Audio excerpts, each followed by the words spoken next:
오늘 저는 고린도 후서 5장 17절 말씀을 가지고 그리스도 안에서 새로운 피조물이 누리는 축복들이란 제목으로 한번 말씀을 나누겠습니다.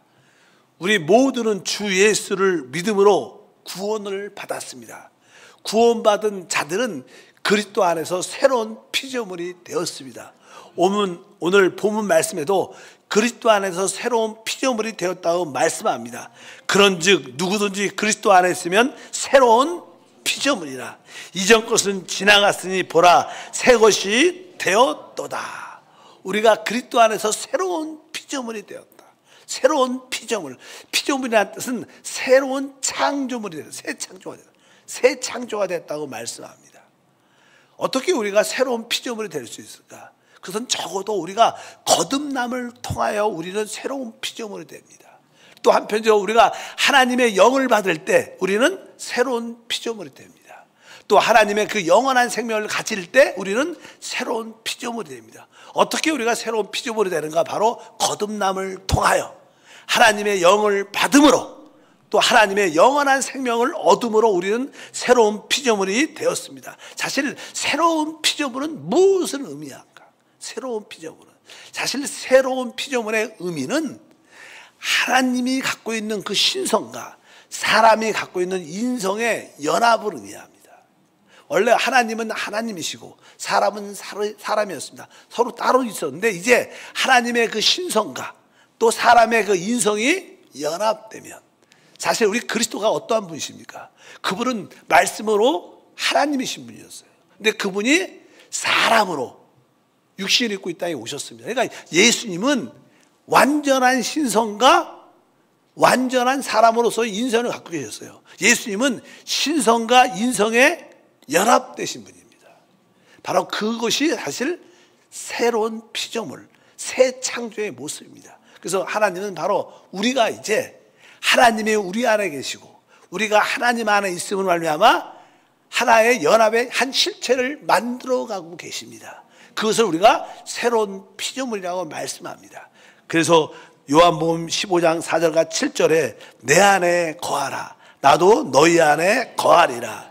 너희가 내 안에 거하고 내 말이 너희 안에 거하면 무엇이든지 원하는 대로 구하라. 그리하면 이루리라. 바로 너희가 내 안에 거하고 나도 너희 안에 거하면 이건 뭐니까 바로 하나님과 우리가 서로 연합된 한 실체를 의미합니다. 바로 이러한 새로운 피조물이 되는 것입니다. 이제 우리가 그리스도 안에서 새로운 피조물이 되었기 때문에 우리는 새로운 피조물로서 누리는 축복들이 있어요.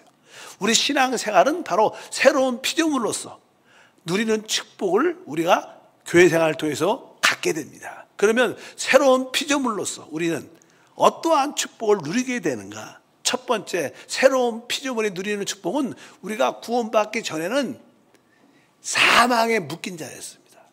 근데 이제 새로운 피조물이 되면 우리는 생명으로 옮겨져서 생명을 누리는 자가 됩니다. 사망에 묶인 자였지만 이제는 생명을 얻어 생명을 누리는 자가 된다. 요한복음 5장 24절에 말씀합니다. 내가 진실로 진실로 너에게 이르노니 내 말을 듣고 또 나 보내신 이를 믿는 자는 영생을 얻었고 심판에 이르지 아니하느니 사망에서 생명으로 옮겼느니라. 바로 새로운 피조물은 이제 사망에 묶인 바 되었다가 이제 생명으로 옮겨지는 놀라운 축복을 받게 된 줄 믿습니다. 사실 에덴 동산에 보면요, 거기에 많은 나무가 있었지만 하나님이 특별히 동산 중앙에 두 가지 나무를 보여줬어요. 하나는 생명나무였고 하나는 선악을 알게 하는 지식나무였습니다. 그래서 생명과 지식나무가 있어요. 지식나무는 선악을 알게 하는 나무는 먹으면 결국 죽습니다. 우리 하나님이 선악을 알게 하는 나무는 먹지 말라. 먹으면 반드시 죽는다. 그러니까 생명나무는 단순하지만 선악을 알게 하는 그 곧 지식을 해야 합니다. 선악을 알게 하는 나무, 곧 지식나무는 죽으니까 사망의 나무예요. 그래서 주님께서 말씀을 하신 겁니다. 그래서 이제 사람이 하나님 말씀에 불순종하고 불순종을 넘어서 그 선악을 알게 한 나무를 먹어버렸어요. 그러니까 하나님께 죄를 짓고 또 선악을 알게 하는 사망, 지식나무, 사단 사단을 우리 몸 안으로 받아들인 거예요. 그래서 우리 몸 안에는 죄와 사망의 법이 우리 안에 들어왔습니다. 우리가 왜 실패합니까? 이 죄와 사망, 육신을 따라 사니까. 오늘 아까 선포한 말씀에도 육신으로 살면 반드시 죽을 것이로 네 이렇게 말해. 영으로서 몸의 행실을 죽이면 산다. 우린 육신을 따라 살면 반드시 실패하게 되어 있습니다. 왜? 육신 안에는 죄와 사망이 우리 안에 들어있기 때문에 결국 죄와 사망 우리를 실패하게 하는 것을 분명히 아셔야 됩니다. 그런데 우리가 주 예수를 믿는 그 순간 이제 사망의 묶임과 죄의 묶임바 되었던 우리가 이제 그 사망가에서 생명으로 옮겨지는 놀라운 축복이 함께하는 줄 믿습니다. 그래서 여러분들이 새로운 피조물이기 때문에 나는 이제 사망의 묶임에서 해방되었고 이제 나는 하나님의 생명을 누리는 자다. 그러면 여러분들이 내가 이제 사망에서 벗어나 하나님의 생명으로 옮겨졌다. 어떻게 알 수 있어요? 어떻게 알 수 있을까요? 여러분들이 하나님의 그 생명을 가지면 어떤 밖으로 표출되는 모습이 있습니다. 나타나는 모습이 있는데 그 모습이 요한일서 3장 14절 우리는 형제를 사랑함으로써 사망에서 옮겨 생명으로 들어간 줄 알거니와 사랑하지 아니하는 자는 사망에 머물러 있느니라. 세상은 다 사망에 붙잡혔기 때문에 늘 시기, 질투, 원망, 비판, 정죄 세상의 모습이 그렇습니다. 그러나 교회 안에 참된 하나님의 생명을 얻은 자들은 무엇을 해요? 사랑하죠. 사랑. 우리 형제 자매들을 우리 모든 지체들을 진심으로 영적으로 우리가 사랑합니다. 그래서 실제로 이 구원받고 교회에 들어오게 되면 그렇게 우리 모든 성도들이 이쁘게 보이고 사랑스럽게 보이고 아주 친밀함을 느끼게 돼 있어요. 왜? 우리가 생명을 가졌다는 증거입니다. 여러분이 사망에서 생명을 가졌다는 증거는 바로 사랑입니다. 사랑의 표현을 마음껏 나누시기를 주님으로 축복합니다. 그래서 우리는 믿음으로 하나님의 생명을 영접하고 또 그 사랑이 표현될 때 바로 우리는 하나님의 생명을 누리는 것이다. 여러분들은 믿음으로 하나님의 생명을 가졌습니다. 생명을 따라 살면 여러분에게는 사랑이 나타나게 되어 있습니다. 여러분에게 그런 사랑이 있기를 바랍니다. 사실 우리가 사망에서 생명으로 옮겨졌다는 또 다른 의미는 내가 어둠에서 빛으로 옮겨졌다는 거. 어둠에서 빛으로. 사도행전 26장 18절에 말합니다. 그 눈을 뜨게 하여 어둠에서 빛으로 이렇게 표현합니다.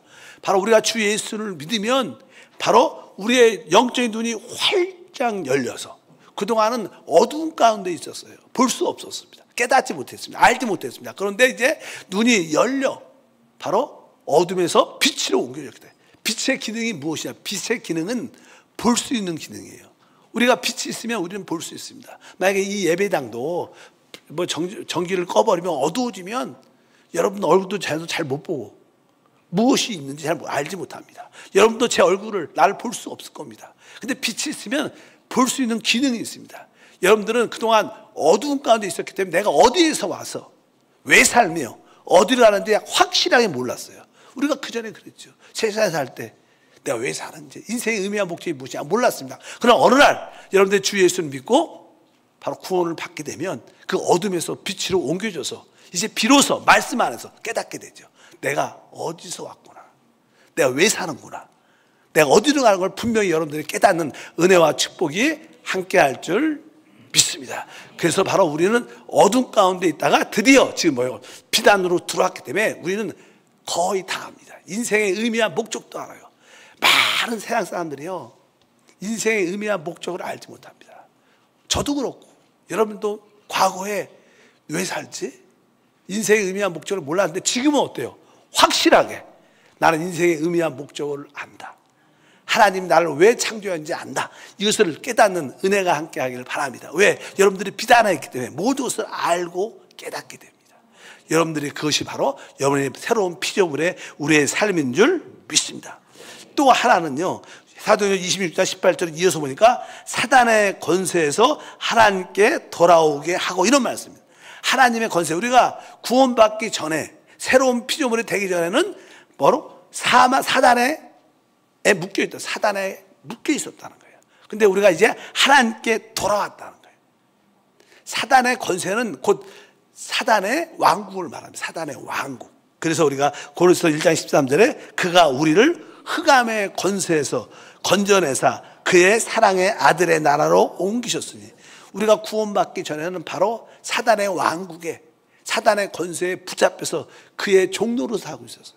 죄를 짓고 타락하고 멸망하고 그에 붙잡혀 가난과 저주와 질병 가운데 있었어요. 그런데 이제 주 예수를 믿음으로 우리는 사단의 권세에서 하나님의 왕국, 사랑의 하나님의 아들의 나라로 옮겨져서 거기서 의와 축복과 은혜를 누리게 된 줄 믿습니다. 그래서 여러분들이 내가 사망에서 생명 옮겨진 이러한 사실들은 내가 어둠에서 빛으로 옮겨졌고 내가 사단의 권세에서 하나님의 아들의 나라로 옮겨졌구나, 나는 이제 하나님의 아들의 생명의 통제를 받는구나, 이것을 깨닫기를 주님으로 축복합니다.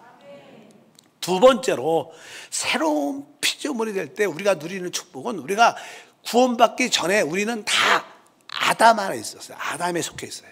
아담 안에. 근데 이제 주 예수를 믿는 그 순간 우리는 그리스도 안으로 옮겨지는 축복이 있습니다. 하나님의 시야에, 하나님의 눈에는요, 인류의 모든 사람이 두 종류밖에 없습니다. 아담에 속한 사람과 그리스도에게 속한 사람.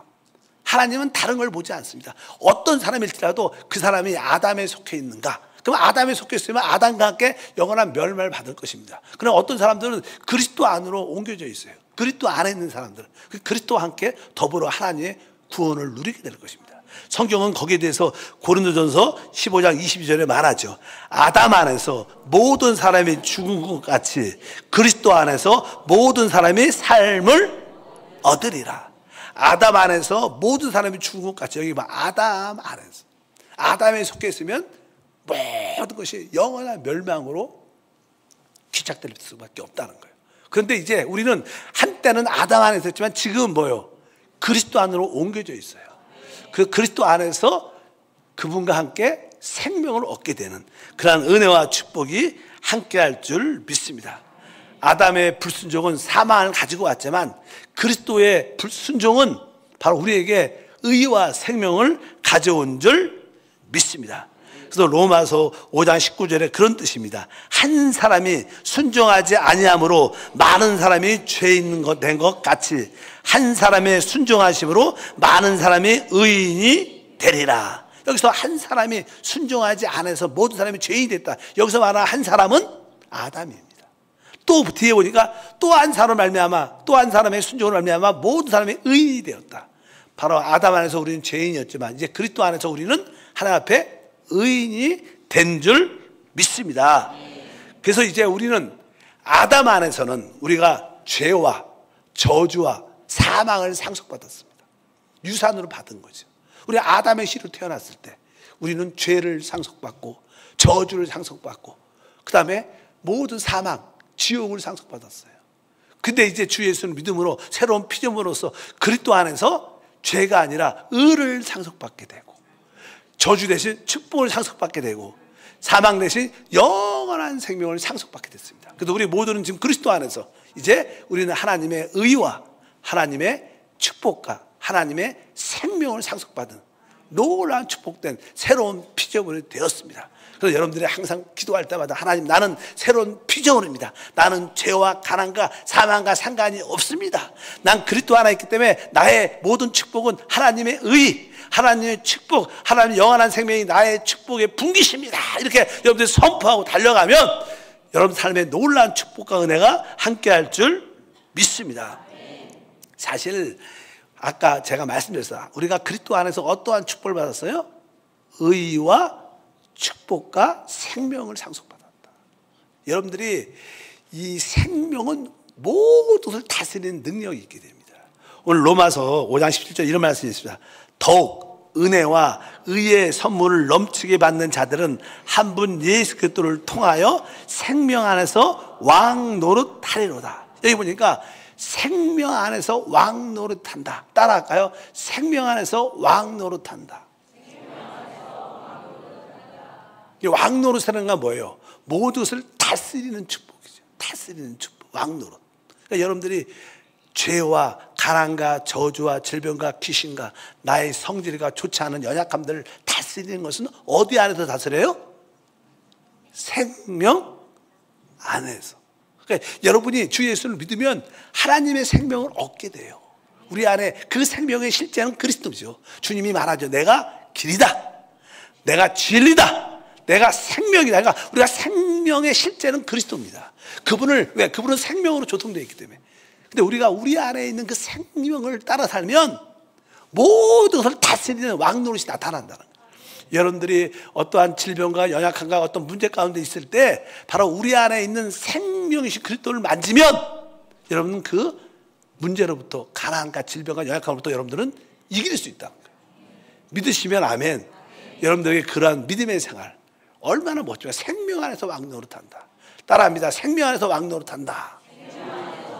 근데 우리는 뭐예요? 바로 생명이신 우리 그리스도를 내 안에 계신 예 그리스도를 우리가 오늘도 체험하고 누리면 여러분들은 여러분들 붙잡고 있었던 모든 저주는 떠나가고 하나님의 축복을 누리는 은혜가 함께 할 줄 믿습니다. 세 번째, 우리가 새로운 피조물로 산다는 뜻은 어떠한 뜻이냐면 사실 우리가 구원받기 전에 우리는 율법 아래 살았습니다. 우리가 죄인이니까 율법을 지켜야지 축복을 받고 이런 생각이 많았죠. 근데 우리가 새로운 피조물이 될 때 우리는 그리스도 안에 있는 은혜로 사는 것을 배우게 됩니다. 그래서 우리는 더 이상 새로운 피조물일 때 율법 아래 있지 않고 은혜 아래 있는 자다. 율법 아래 있지 않고 은혜 아래 있다. 이게 무슨 뜻일까요? 로마서 6장 14절에 말씀합니다. 죄가 너희를 주장하지 못하리니 이는 너희가 법 아래 있지 아니하고 은혜 아래 있음이라. 너희가 이제는 법 아래 있지 않고 율법 아래 있지 않고 율법의 지배 아래 있지 않다는 거예요. 너희는 은혜 아래 있다는 거예요. 보통 일반적인 사람들은, 이게 종교적인 사람들은 내가 하나님 계명을 잘 지키면 축복을 받을 거다 이런 생각을 갖습니다. 여러분 이 말이 맞을까요? 율법 계명을 지키면 내가 하나님의 축복을 받을 거다 이런 생각이 많아요. 근데 사실은 그것은 맞지 않습니다. 사실 우리는요 율법을 지키면 진짜 복을 받죠. 근데 알다시피 율법이라는 것은 우리가 어떤 법이 있는데 막 10개가 있다 그럽시다. 근데 9개를 지켰어. 한 가지를 못 지켰어. 그 법을 지키고 안 지킨 거예요. 못 지킨 거예요. 그런데 우리는 율법을 지킬 수 없습니다. 우리가 부분적으로 지킬 수 있어도 우리는 율법을 다 범한 자들입니다. 율법을 범하면 사람은 저주를 받게 돼 있어요. 그래서 성경에 갈라디아에서 뭐라 하면 율법의 저주에서 우리를 속량했다. 율법 때문에 결국 우리에게는 저주가 와서 왜? 하나님이 우리에게 율법을 던져줬는데 전사를 통하여 우리는 결국 그걸 지키지 못하니까 그 결과 뭐예요? 저주받아서 우리는 심판받을 수밖에 없다는 거예요. 하나님은 사람이 율법을 지킬 수 없음을 아십니다. 왜? 우리는 죄와 사망에 붙잡혀 있어요. 결코 지킬 수 없어요. 그래서 하나님이 지킬 수 없음을 아시고 주님께서 율법의 저주에서 우리를 속량하시고 그분이 모든 걸 다 이룰 수 있도록 그분이 지킬 수 있도록 그분이 우리 안에 오신 거예요. 우리는 우리가 지키는 게 아니라 그분을 따라 살면 저절로 율법이 지켜지는 거예요. 우리의 신앙생활은 바로 우리 안에 오신 성령을 따라 사는 거예요. 내가 열심히 의롭게 거룩하게 사는 게 신앙생활이 아닙니다. 그건 종교생활이에요. 종교생활. 우리의 신앙생활은 은혜로 사는 거예요. 내 안에 오신 예수님을 따라 살 때 그분이 모든 것을 지킬 수 있고 이룰 수 있도록 그분이 힘을 주시는 거예요. 그것을 은혜라 그래요. 은혜. 나의 공로는 없지만 그분이 이루셔서 그분으로 하여금 모든 걸 할 수 있도록 만들어 주시는 거. 그러니까 여러분들이 신앙생활에서 축복을 받으려면 내가 노력해서 얻는 게 아니라 이미 하나님이 축복을 이루어 놓으셨구나. 주님의 축복은 내 것이구나. 이렇게 깨달을 때 모든 것이 은혜로 주어지는 거예요. 여러분들이 이제 율법 아래 있지 않고 은혜 아래 있을 때 진정한 새 피조물의 축복을 갖게 될 줄 믿습니다. 그래서 율법은 우리에게 의와 거룩함과 영광을 자꾸만 요구해요. 너 이걸 율법을 지키려 이걸 가지고 와라. 가지고 와야지 축복받는다. 율법은 자꾸만 우리에게 요구합니다. 그러나 우리는 그 요구를 이룰 수 없습니다. 근데 은혜는 주님이 그리스도께서 모든 것을 다 이루어 주신 거예요. 그분이 우리에게 의가 되시고 그분이 거룩함이 되시고 그분이 우리의 영광이 되시는 겁니다. 그래서 우리의 신앙생활 새로운 피조물은 은혜로 사는 생활이다. 최고로 은혜로 사는 생활. 이건 조금 이렇게 빈소리지만 여자분들께 그런 이야기를 종종 해요. 한때는 우리나라도 이렇게 다이어트에 이렇게 관심이 많았잖아요. 여성들이. 그래서 농담 비슷하게 굶기는 북한에서 굽는데 왜 한국 남한 여자들이 말른지 모르겠다 이렇게 얘기를 외국에서 한대요. 그렇게 왜 요즘 많은 게 말랐죠. 그런데 진짜 가장 여자끼리 싫어하는 여자 중에 하나가 잘 아는 얘기예요. 많이 먹었는데 살 안 찌는 여자. 이런 여자가 가장 다른 입장에서 되게 부럽기도 하고 또 배가 아프다. 왜요? 그럼 음식도 진짜 잘 먹는데 살이 안 쪄. 그런 분들이 있죠. 어떻게 보면 은혜로 사는 거예요. 은혜로.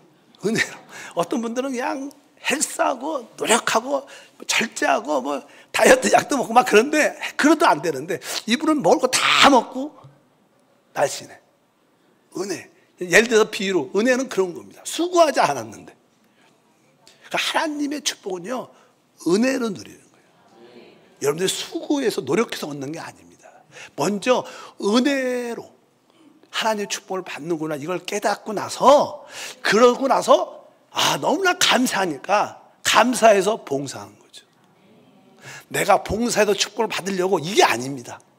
여러분 그것은 율법이에요. 내가 봉사해서 축복을 받아야지 열심히 해서 보아 이것은 율법이고 내가 정말로 하나님의 축복은 은혜로 주어지는 거구나. 하나님 나에게 주시는 게 다 은혜였어. 그래서 너무 감사해서 봉사를 하는 거예요. 여러분의 봉사는 어떤 봉사입니까? 은혜의 봉사인가 율법의 봉사인가 한번 점검을 축복합니다. 새로운 피조물은 바로 은혜의 봉사예요. 은혜로 사시길 주의 이름으로 축복합니다. 그래서 사도 바울은 그것을 알았기 때문에 내가 나된 것은 하나님의 은혜다 이렇게 강조를 많이 하죠. 고린도전서 15장 10절에 말씀합니다. 그러나 내가 나된 것은 하나님의 은혜로 된 것이니 내게 주신 그의 은혜가 헛되지 아니하여 내가 모든 사도보다 더 많이 수고하였으나 내가 한 것이 아니요 오직 나와 함께 하신 하나님의 은혜로다. 여기도 보면 은혜다. 이게 하나님의 은혜로 된 것이다. 바로 그의 은혜가 헛되지 아니하며 마지막에도 나와 함께 하신 하나님의 은혜. 이 한 구절에 은혜라는 단어가 3번이나 기록되어 있어요. 그러니까 이 사도 바울이 하나님의 축복을 누린 것은 은혜를 진짜 아는 자였어요. 나의 모든 신앙생활이 하나님의 은혜야 이것을 아니까 그에게 놀라운 열매가 함께한 줄 믿습니다. 마지막으로 새로운 피조물은 어떠한 생활을 하는가? 새로운 피조물은 바로 종교 생활이 아니라 올바른 정상적인 교회 생활을 하게 되어 있습니다. 교회 생활. 원래 이 세상의 구조는요, 죄와 사망의 역사하고 그 배후에는 악한 영들이 역사합니다. 보통 일반적인 사람들은 하나님이 없으니까 세상을 따라 삽니다. 세상의 풍속과 세상의 유행을 따라 사는 게 세상들의 삶입니다. 그래서 그들의 모든 사회생활, 직장생활은 목적이 그래요. 그래서 동호회나 어떤 모임도 다 사회생활을 통해서 뭐 사회적 동물이니까 혼자 못 사니까 그런 관계를 가면서 살아갑니다. 근데 우리는 세상 사람과 다르죠.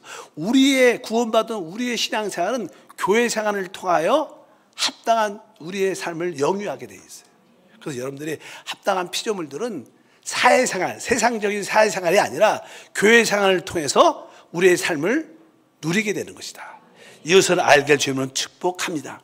그래서 하나님 볼 때는 이 세상, 이 세대가 어떠한 세대인가를 이렇게 말씀합니다. 갈라디아서 1장 4절에 그리스도께서 하나님 곧 우리 아버지의 뜻을 따라 이 악한 세대에서 우리를 건지시려고 우리 죄를 대속하기 위하여 자기 몸을 주셨으니, 그리스도께서 자기 몸을 주셔서 우리를 구속하신 이유가 무엇인가? 오늘 보면 우리에게 죄사함을 넘어서 그 앞에 보니까 뭐라 했어요? 우리를 이 악한 세대에서 구원하기 위해서, 악한 세대에서 우리를 구원하기 위해서 그분의 몸을 바로 우리에게 주셨다는 거예요. 악한 세대에서 우리를 구원해. 여러분, 이 세상은 하나님 볼 때는 악한 세상이에요. 악한 세상도 여러분도 구원 받아야 돼요. 또 성경은 이 악한 세대를 어떻게 표현하냐면 사도행전 2장 40절에 읽어보니까 또 여러 말로 확증하여 권하여 이르되 너희가 이 패역한 세대에서 구원을 받으라 하니, 여기 보니까 이 패역한 세대, 그러니까 하나님의 눈에는 이 세상은 악한 세대요, 패역한 세대예요. 그러니까 여러분들이 세상 삶처럼 살아가면 여러분들은 악한 자가 되고 패역한 사람이 되는, 하나님 볼 때는 그런 사람이 되는 거예요. 우리는 세상처럼 사는 사람이 아닙니다.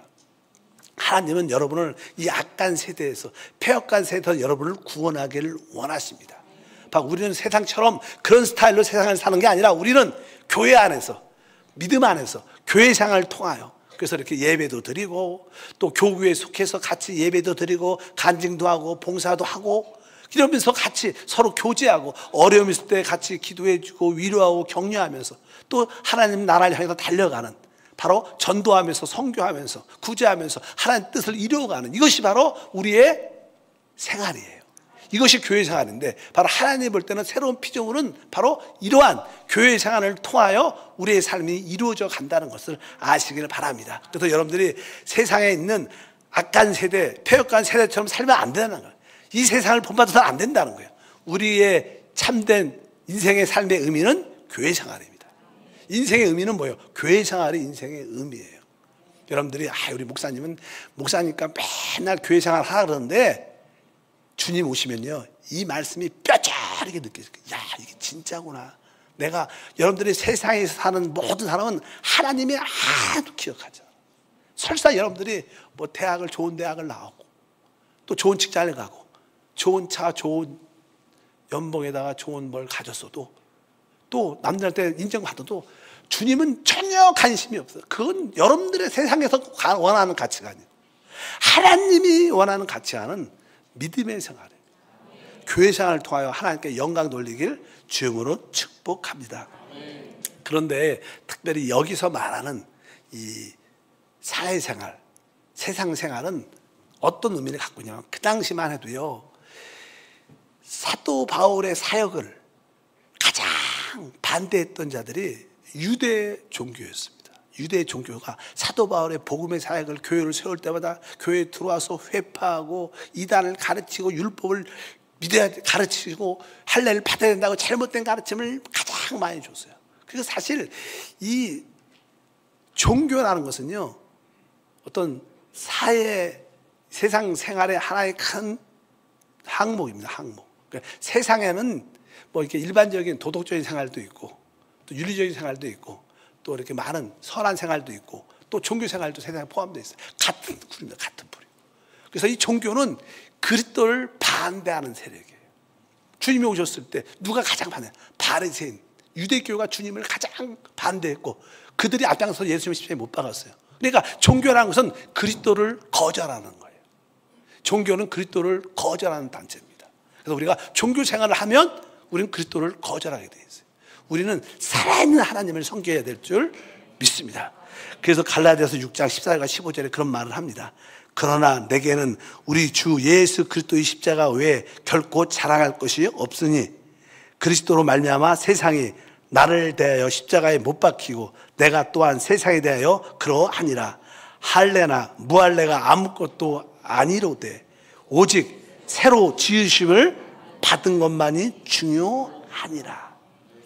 바로 사도 바울의 고백은 세상이 나를 십자가에 못 박았고 나도 세상의 십자가에 못 박았다, 이렇게 말합니다. 여기서 말하는 그 세상, 세상이 나를 십자가에 못 박았고 나도 세상을 십자가에 못 박았다, 끝났다는 거, 세상과. 근데 그 세상이 뭐라는 거예요?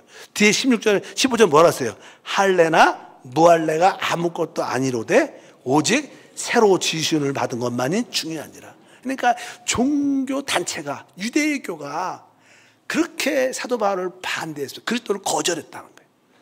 그러니까 사도 바울의 말에는 너희가 그 할례를 받고 안 받고 그 아무런 의미가 없는 거다. 종교다, 그건 종교. 외적인 형식이다, 의식이다. 진짜 중요한 것은 새로 지으심 받은 것만 중요하다.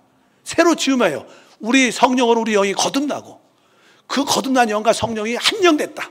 이 영을 따라 사는 것만 중요하다, 이렇게 말하는, 정확하게 말을 하면.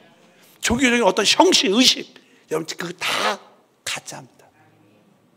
그렇다고 하지 말라 이런 뜻이 아니에요. 그것이 필요 없다의 그 뜻이 아니라 실제가 있은 다음에 부수적으로 한 게 하는데, 실제가 없고 할례, 무할례가 무슨 의미가 있습니까?